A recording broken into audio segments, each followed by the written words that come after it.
Et notre thème, c'est améliorer l'efficacité de nos prières. Est-ce que ce thème nous fait du bien? Est-ce que ce thème a permis de développer ta vie de communion, ta communion avec Dieu? Voilà, que cela puisse s'amplifier encore dans le nom de Jésus. Ce que Dieu te dit, c'est que si tu veux voir un changement, si tu veux voir Dieu agir dans ta vie de manière régulière, permanente, constante, il faut que tu apprennes à prier. Et il faut que tu pries selon Dieu, parce que dans le monde, dans tous les peuples, il y a des prières. Tout le monde prie, il y a beaucoup de formes de prières. Et il y a des prières qui s'adressent à des idoles, à des choses qui ne sont pas Dieu, elles sont pires. Il y en a d'autres et beaucoup d'autres prières dans le monde qui s'adressent à Dieu le Créateur. Amen. Ok, on peut améliorer mon son, j'ai un peu de combat. Il y a certaines prières qui s'adressent à Dieu le Créateur, mais qui ne sont pas vraiment efficaces. Lorsqu'on dit qu'une prière n'est pas efficace, on est en train de dire que plusieurs choses sont demandées sans avoir de réponse. Amen. Quelqu'un qui a une vie de prière efficace a beaucoup plus de résultats dans ses prières. Et plus on va développer ce thème, plus vous allez vous rendre compte que je peux être chrétien, je peux prier, mon âme est sauvée, mais mes prières ne fonctionnent pas parce que je n'applique pas ce que Jésus-Christ enseigne sur la prière. Beaucoup de gens pensent qu'ils savent prier. Mais tu vas te rendre compte que, au fur et à mesure, que tu ne sais pas prier. Ce n'est pas pour rien que les disciples ont demandé à Jésus, apprends-nous à prier. Je vous le dis chaque fois, ce sont des peuples qui ont grandi dans la prière. Et nous, très souvent, au lieu que ce soit Christ qui nous apprenne à prier, ce sont nos voisins, nos amis et les personnes qu'on écoute. Amen. Amen. Je dis Amen pour que tu sois délivré des mauvaises manières de prier et que tu aies la bonne manière de prier. Alléluia. C'est vrai, on va dire, Dieu sait tout, Dieu entend tout, Dieu comprend tout. C'est vrai.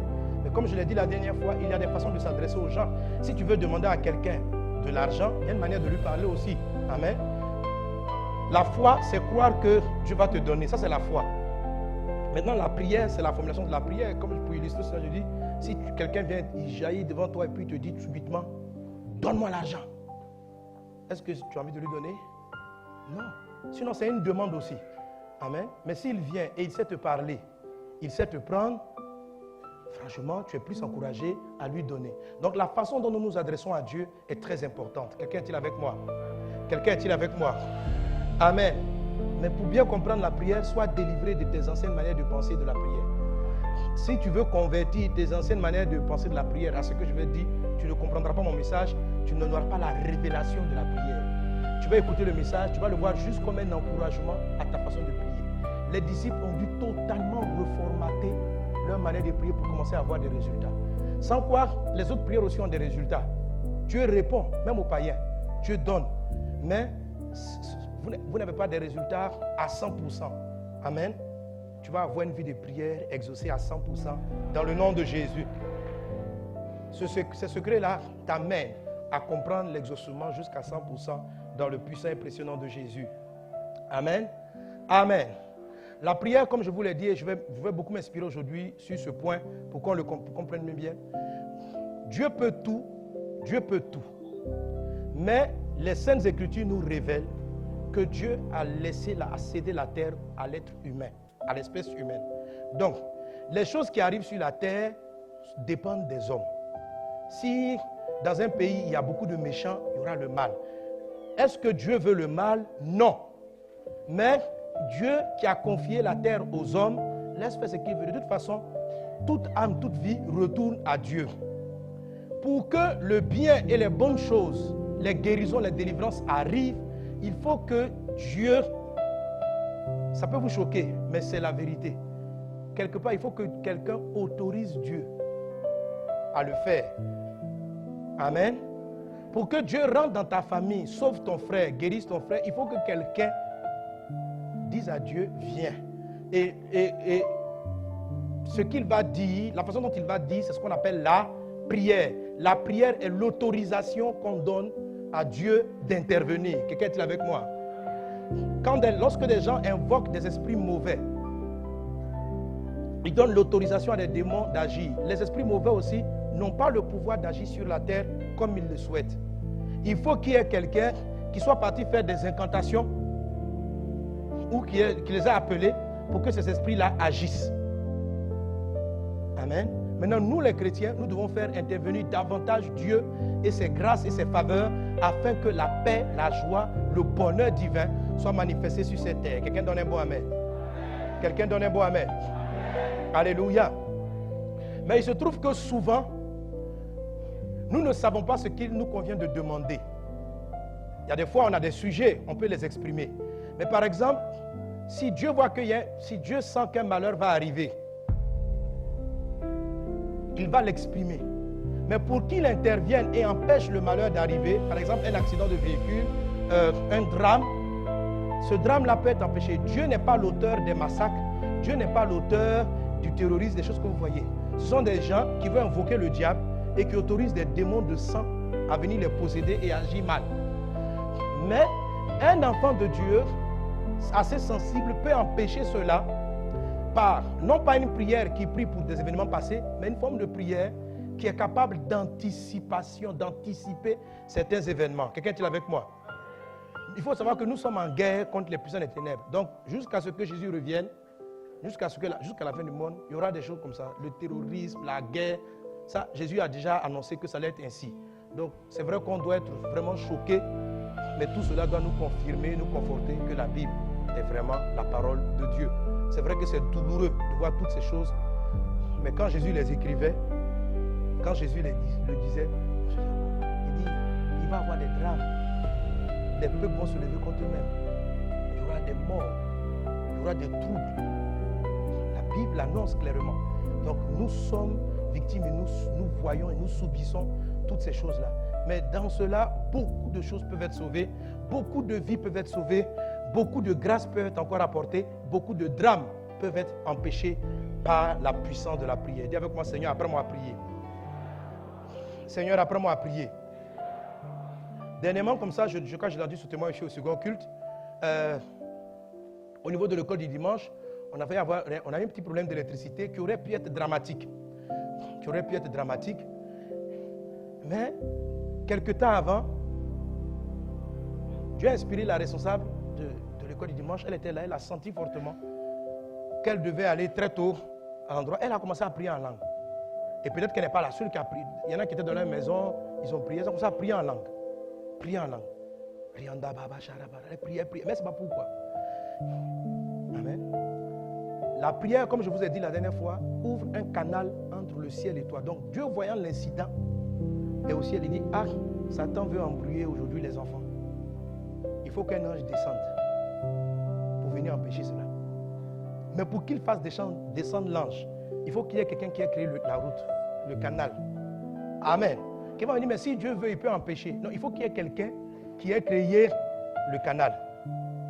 Et quand ce sont des sujets pour des choses qui ne sont pas encore arrivées, ce sont des choses qui viennent difficilement à notre conscience. C'est la raison pour laquelle on va arriver sur la puissance de la prière en langue. Donc cette sœur-là, elle a prié en langue. Ce qui s'est passé donc, Dieu a envoyé son ange qui a empêché le drame d'arriver. Et gloire soit rendue à Dieu, tous les enfants vont bien. Personne n'a eu même un petit bobo, quoi que ce soit. Mais quand on a vu cela, on a dit, waouh, c'est vraiment extraordinaire. C'est Dieu qui te garde, c'est Dieu qui nous garde. Amen. On peut acclamer le Seigneur Jésus.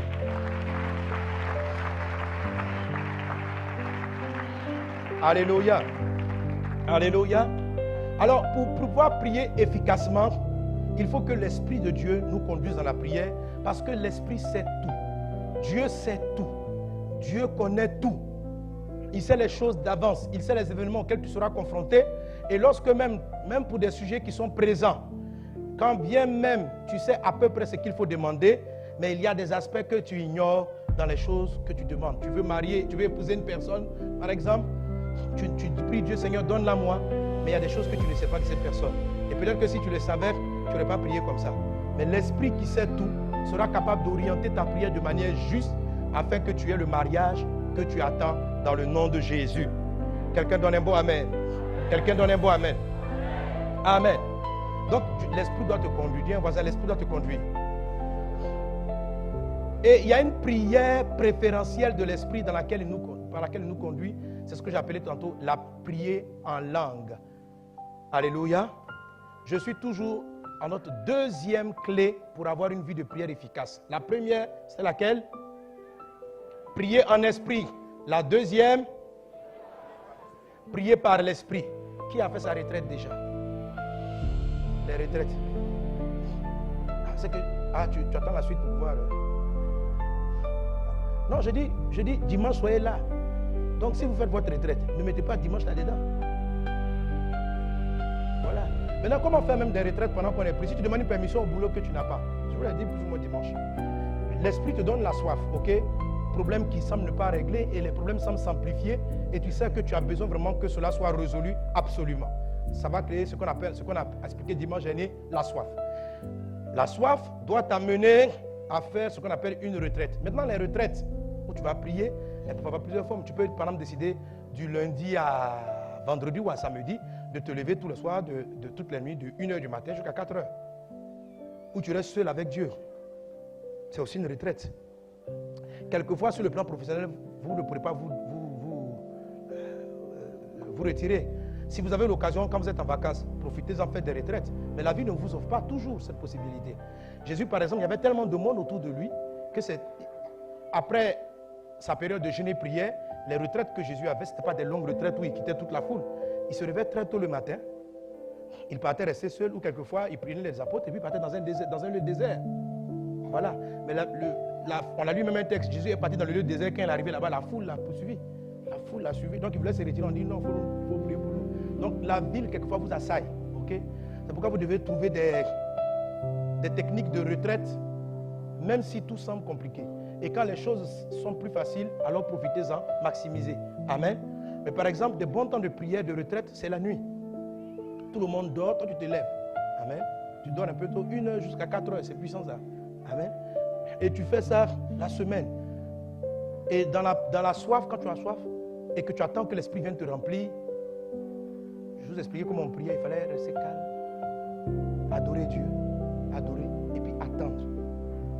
Si la première nuit, Dieu n'est pas venu, fais la deuxième. Il n'est pas venu la troisième, la deuxième, fais troisième, quatrième. Si la première semaine, il n'est pas venu, amen, l'autre semaine encore, tu reprends. Jésus a dit aux disciples, restez à Jérusalem, restez là, jusqu'à ce qu'il arrive. Donc, ils étaient dans une phase d'attente. Le Saint-Esprit, il faut l'attendre. Amen. Certaines fois, il arrive très vite. D'autres fois, il prend un peu de temps. Jésus a dit aux disciples, attendez jusqu'à ce qu'il arrive. S'il faisait 1 mois, ils auraient attendu.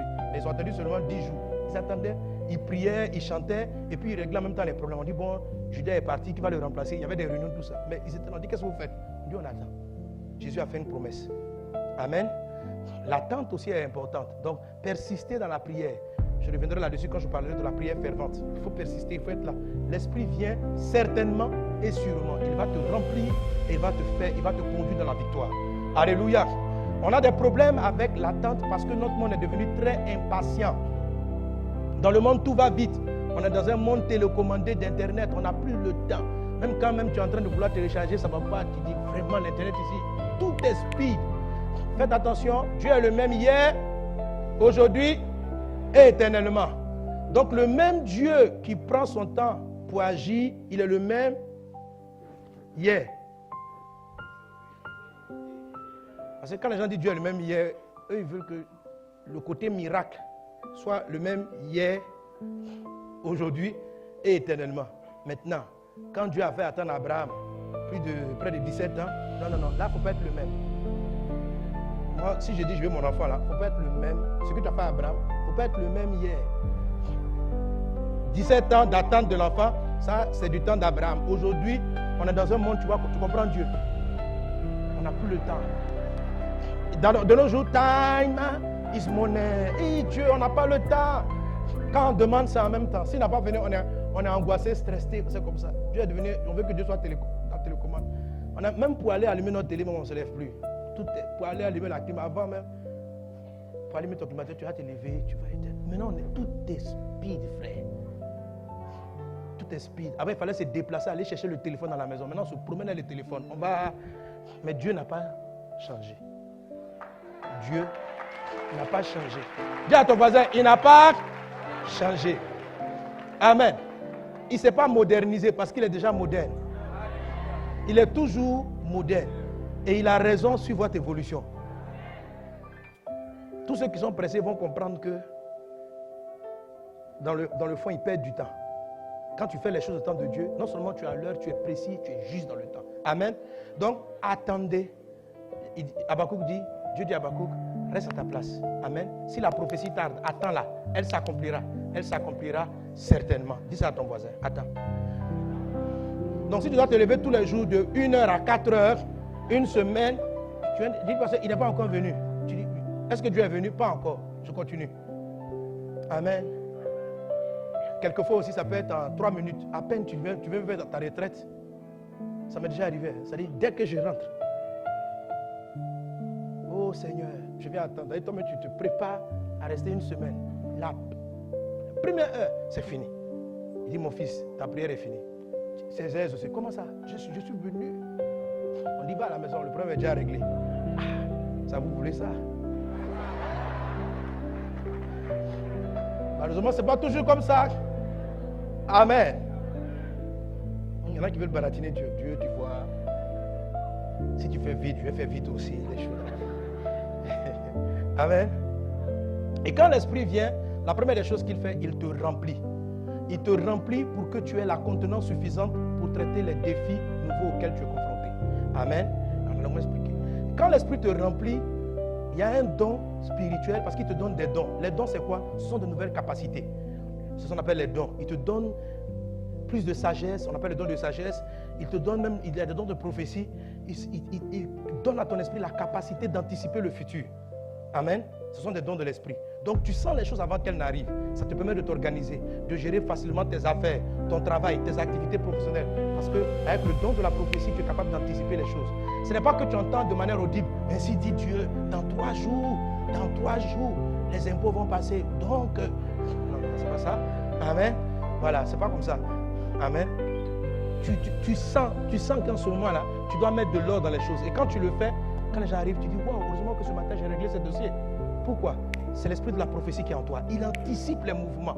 Amen. Les dons spirituels, ce n'est pas seulement à l'église où on dit, ainsi par Dieu, ribaba, ribaba. Non. Le don de la prophétie est dans votre vie, dans vos affaires, dans votre travail. C'est la capacité d'anticiper, de déclarer les choses avant qu'elles n'arrivent. Et ce sont des dons que vous avez reçus de l'esprit. Qu'ils soient manifestes cette année tout le temps au nom de Jésus. Amen. Donc quand Dieu vous remplit, il vous donne de nouvelles capacités pour traiter les défis nouveaux auxquels vous êtes confrontés. Mais un don qu'il donne très souvent, le plus souvent même on dit carrément que c'est certainement le signe qu'on a été baptisé la première fois du Saint-Esprit. C'est ce qu'on appelle la prière en langue, le parler en langue. Amen. Celui qui parle en langue, celui qui prie en langue, la Bible dit de lui qu'il prie par l'esprit. Et même encore, il prie aussi en esprit. C'est-à-dire la prière en langue touche la première clé, la prière en esprit, la prière en langue touche aussi la prière par l'esprit. La Bible dit faites en tout temps par l'esprit toutes sortes de prières, des actions de grâce, des louanges, etc. Alléluia. Quand tu pries en langue, tu ne sais pas ce que tu dis. Il y a des fois l'esprit chante Dieu, il loue Dieu.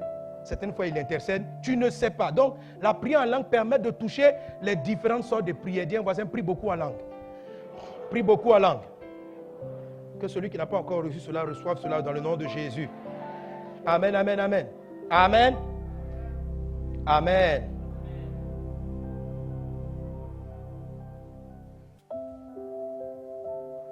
Un Corinthiens chapitre 2, verset 9, il est dit, mais comme il est écrit, ce sont des choses que l'œil n'a pas vues, que l'oreille n'a pas entendues, et qui ne sont point montées au cœur de l'homme, ces choses que Dieu a préparées pour ceux qui l'aiment. Verset 10, Dieu nous les a révélées par l'Esprit, car l'Esprit sonde tout, même les profondeurs de Dieu. Quand l'Esprit sonde tout, l'Esprit te connaît, l'Esprit connaît Dieu, et il sait t'aider à prier. Amen. 1 Corinthiens chapitre 14, verset 14, l'apôtre Paul dit ici, car si je prie en langue, mon esprit est en prière, mais mon intelligence demeure stérile. Verset 15. Que faire donc? Je prierai par l'esprit, mais je prierai aussi avec intelligence. Je chanterai par l'esprit. Notez bien la phrase, l'idée. Il dit, je prierai par l'esprit. J'ai dit, pour prier efficacement, il faut prier par quoi? Maintenant, le verset précédent, Paul dit, le prier par l'esprit, là, c'est la prière en langue. Il dit, quand je prie en langue, je prie par l'esprit. Je vous avais dit, pour prier efficacement, il faut prier en esprit. Celui qui n'a pas suivi cette partie, je vous en supplie, prenez le CD. Sans quoi vous n'allez pas comprendre ce que c'est que la prière efficace. Deuxième partie, prier par l'esprit. Prenez aussi les choses que j'ai dites précédemment. Mais ici, il associe prier par l'esprit à la prière en langue. Alléluia. Alléluia. Il dit quand je prie en langue, je suis en train aussi de prier par l'esprit. Et qu'est-ce que l'esprit dit? L'esprit dit à Dieu les choses dont nous ne sommes pas conscients. Et il prie, pendant que tu pries en langue, il prie avec justesse, précision. Il touche les sujets que tu ignores. Romains chapitre 8, verset 26 dit ceci. De même aussi, l'Esprit nous aide dans notre faiblesse. Romains 8, 26. On peut la voir. De même aussi, lisons-le ensemble, 1, 2, 3. De même aussi, l'Esprit nous aide dans notre faiblesse, car nous ne savons pas ce qu'il nous convient dans nos prières. Mais l'Esprit lui-même intercède par des soupirs inexprimables. Amen. Donc les soupirs de l'Esprit ne sont pas exprimables. C'est-à-dire, il n'y a pas de mots. Ce que Dieu dit, c'est tellement profond que le français, ou bien ton ethnie, ou l'anglais, ou le chinois, peu importe, n'a pas de mots pour traduire ce que tu veux. L'Esprit intercède par des soupirs qu'on peut exprimer. C'est-à-dire, les besoins de l'homme sont souvent plus vastes que le langage que nous avons. Vous savez, on ne donne un nom qu'aux choses que nous avons vues, aux choses que nous comprenons. Ce qu'on n'a jamais vu, on ne l'a pas nommé. Mais ce dont on a besoin va quelquefois au-delà. Quand quelqu'un dit « je veux la paix », c'est non seulement il ne veut pas la guerre, mais le mot « paix » est très profond. C'est très profond. Et le mot tel qu'on le prononce ne traduit pas toujours la profondeur de la pensée lorsqu'on dit on veut la paix, on veut la tranquillité. Amen. Mais l'Esprit, donc, intercède par des soupirs qu'on ne peut pas exprimer dans nos langages usuels. C'est ce qu'on dit, il intercède par des soupirs inexprimables. Et ce sont ces soupirs inexprimables-là que nous traduisons par ces phrases. Ce n'est pas que, quand tu pries en langue, riandobos, ça signifie quelque chose. Il ne s'agit pas d'aller prendre un dictionnaire. Il faut dire, j'ai écouté les gens qui parlent la langue. Quand on dit ribobo, ça signifie Dieu a fait. Riandamosh. Et puis là, tu vas apprendre un dictionnaire. Ridadas, ça signifie ça. Chaque fois qu'un frère crée un nouveau mot, je dis, mon ami, j'ai vu un gars qui a voulu écrire un livre là-dessus. Il dit, frère, là, tu vas mentir maintenant. Amen. Quelqu'un peut prier en langue avec un seul mot. En fait, il est là. Mais il prie pour ses parents, pour sa maison, pour son futur. Il est là. Ribaba, ribaba, ribaba, ribaba. Mais ribaba, là, frère. Parce que le soupir de l'esprit n'est pas exprimable. Ce n'est pas une affaire, c'est pas un mot. On ne peut pas l'exprimer. Non, il n'y a pas de traduction. Quand vous écoutez, vous pensez que c'est du charabia, mais c'est ce que la langue prononce. Mais le cri, les prières qui sont en train de partir, c'est puissant. Amen. Et le Saint-Esprit et Dieu décodent.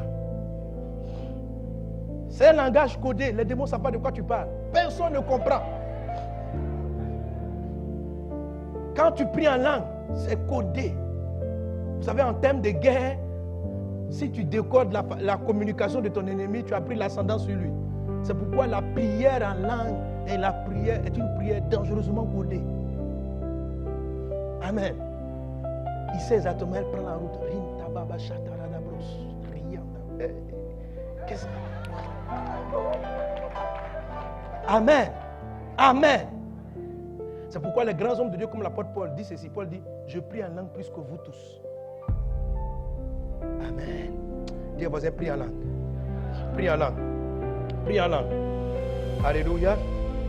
Donc la Bible dit, mon esprit lui-même intercède, mais l'esprit lui-même intercède par des soupirs inexprimables. 1 Corinthiens 14, 2 dit ceci. En effet, celui qui parle en langue.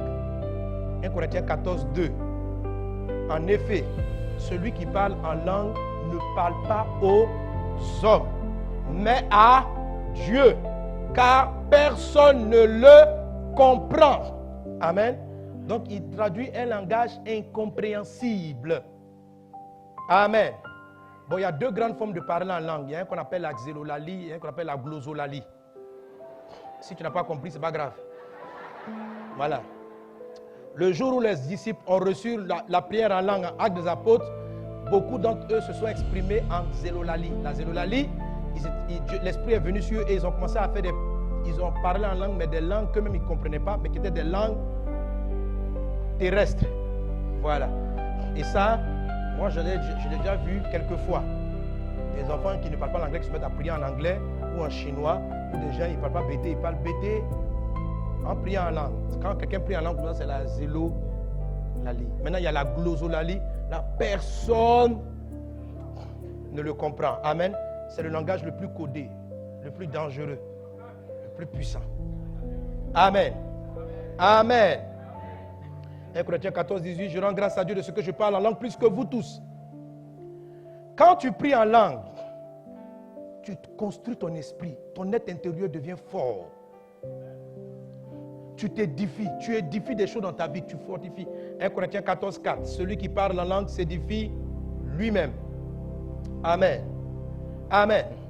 La prière en langue est d'autant plus puissante. Elle est puissante la prière en langue.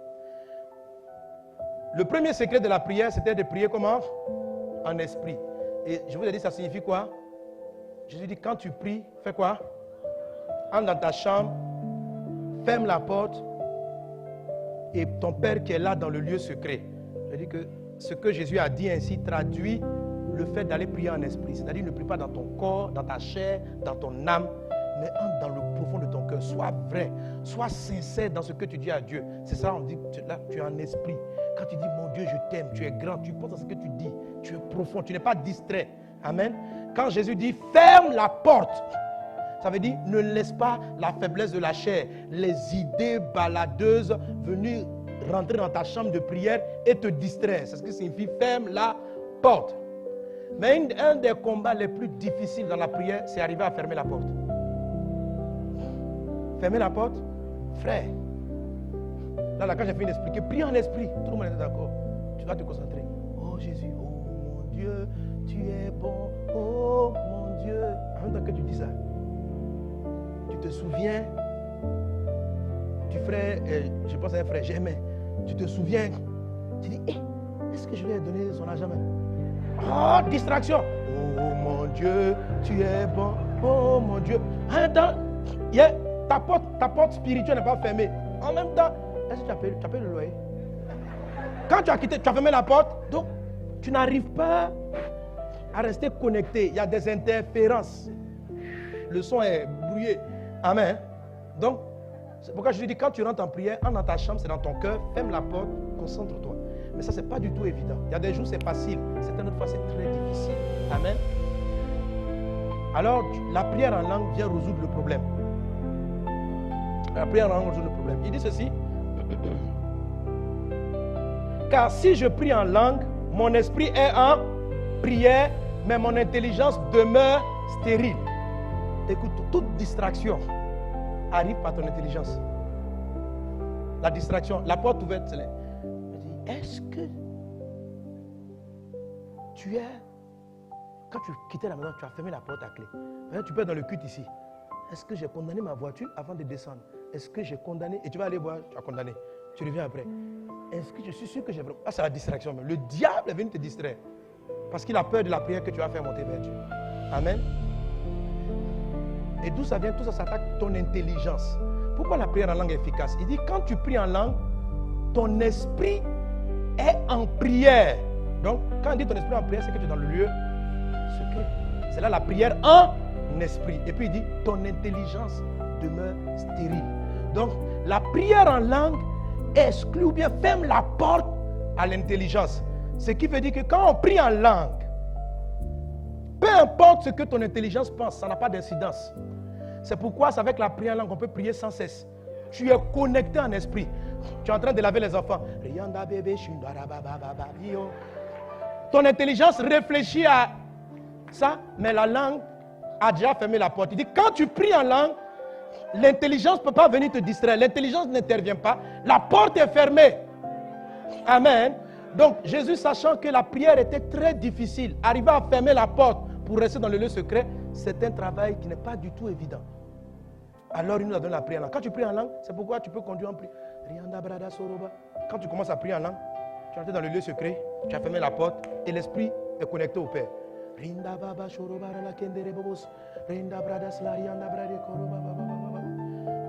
Tu es connecté. Connecté. Dis à voisin, prie en langue. Prie en langue. Amen. Donc la prière en langue n'a pas besoin que forcément votre intelligence suive ce qu'elle est en train de dire. Elle peut se déconnecter de l'intelligence et continuer à faire monter les requêtes ou adorer ou célébrer ou louer. C'est pourquoi elle est si puissante. Amen. Merci Seigneur pour ce merveilleux don qu'est la prière en langue. Alléluia. Vous pouvez dire, en effet, celui qui parle en langue ne parle pas aux hommes, mais à Dieu. Car personne ne le comprend et c'est en esprit qu'il dit des mystères. C'est en esprit. Tout se traite en esprit avec la prière en langue. Alléluia. Alléluia. Gloire à Dieu. Oh Seigneur, remplis ton peuple du baptême et donne-nous d'intercéder en langue. Donne-nous de prier en langue. Donne-nous de prier en langue. Donne-nous de prier en langue. Mais l'apôtre Paul dit encore ceci. Mercredi prochain, on va prier encore pour ceux qui ne sont pas baptisés dans le Saint-Esprit, pour ceux qui veulent le don de langue. Amen. Mercredi, on a eu plusieurs qui ont reçu le don de langue, et mercredi encore, je prierai. Amen. Mais sois dans l'attente. Attends-toi à lui à tout moment. Il arrive vers toi. Il va te visiter et te bénir dans le nom de Jésus. Amen, amen, amen. Amen. Alors, là, je suis dans la troisième clé qui est une suite de la première. La troisième clé, si vous voulez prier efficacement, c'est ce dont on a parlé. Si vous voulez prier efficacement, priez en langue et cherchez l'interprétation des langues. Première clé, prie en esprit.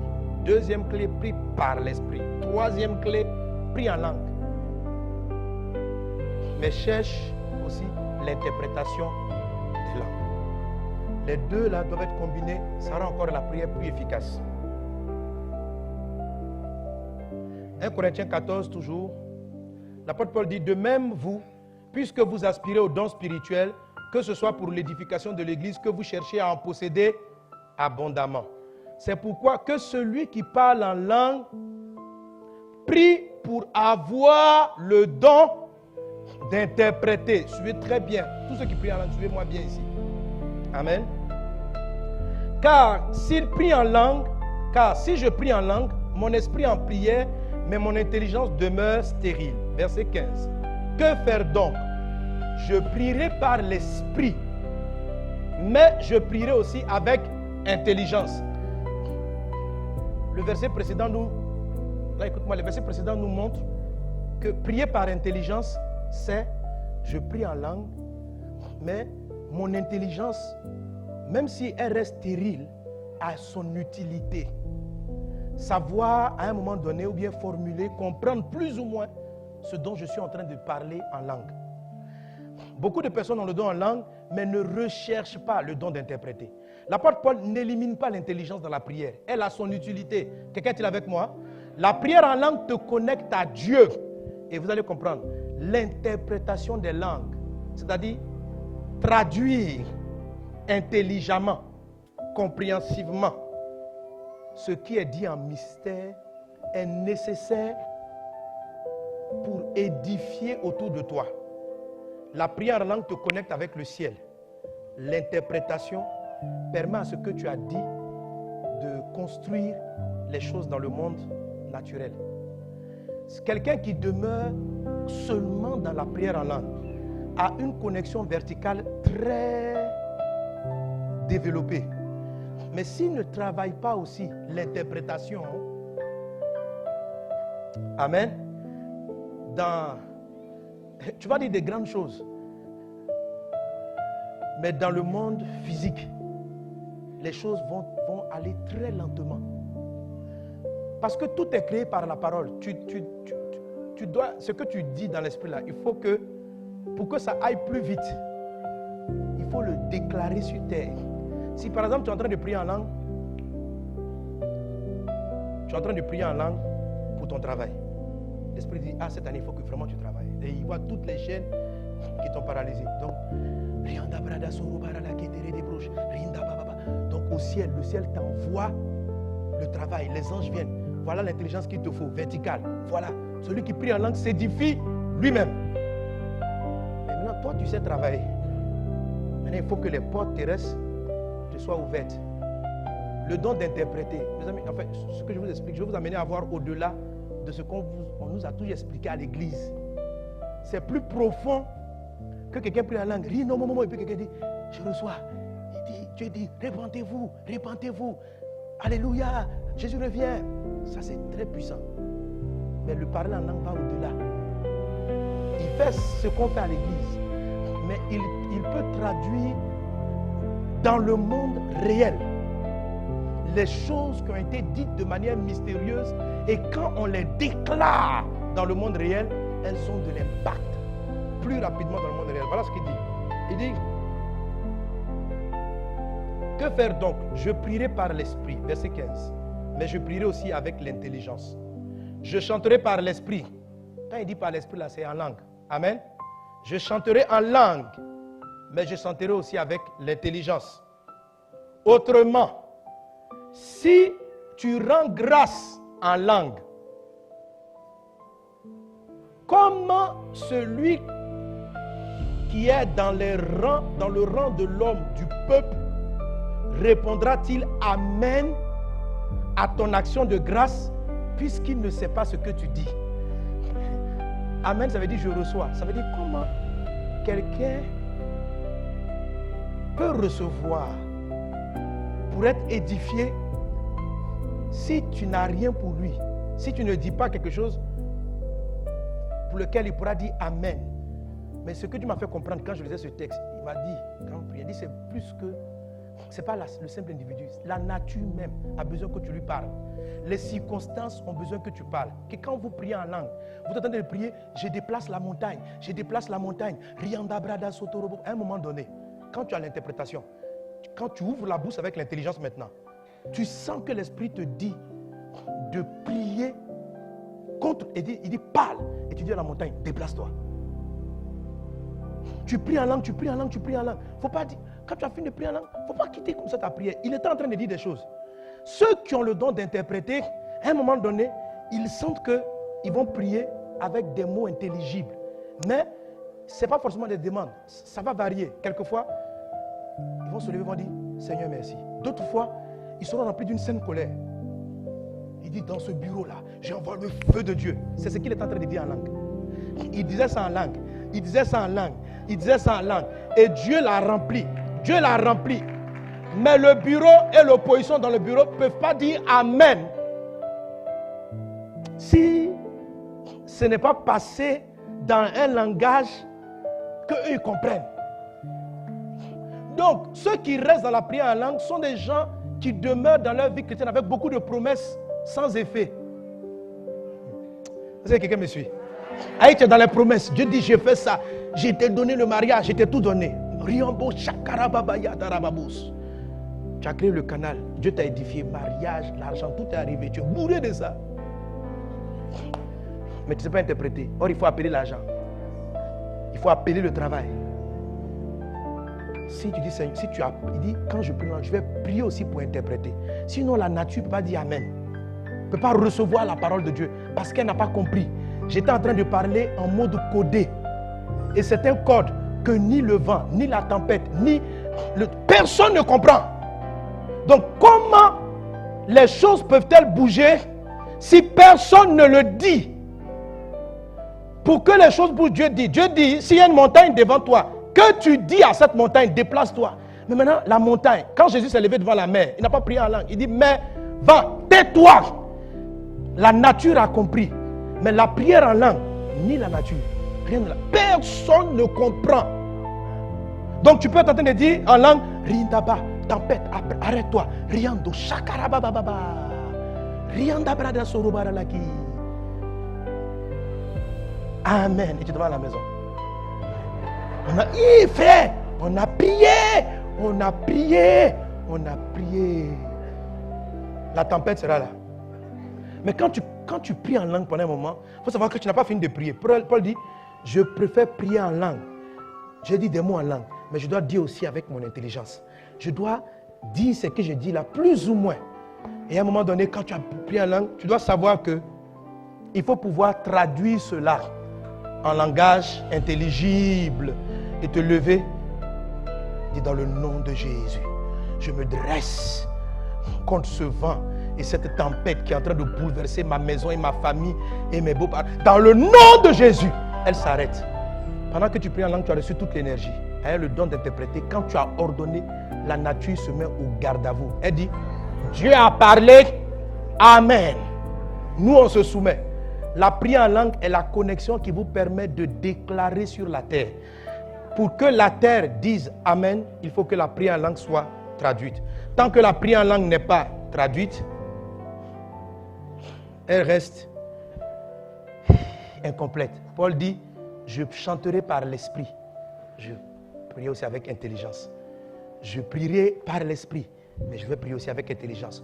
Je ferai des choses comme ça et je compléterai aussi avec l'intelligence. Qu'il en soit ainsi dans nos vies dans le nom de Jésus. Qu'il en soit ainsi dans nos vies dans le nom de Jésus. Amen, amen, amen. Amen. Amen. Alléluia. Si tu as compris, donne un bon amen. Acclame Jésus.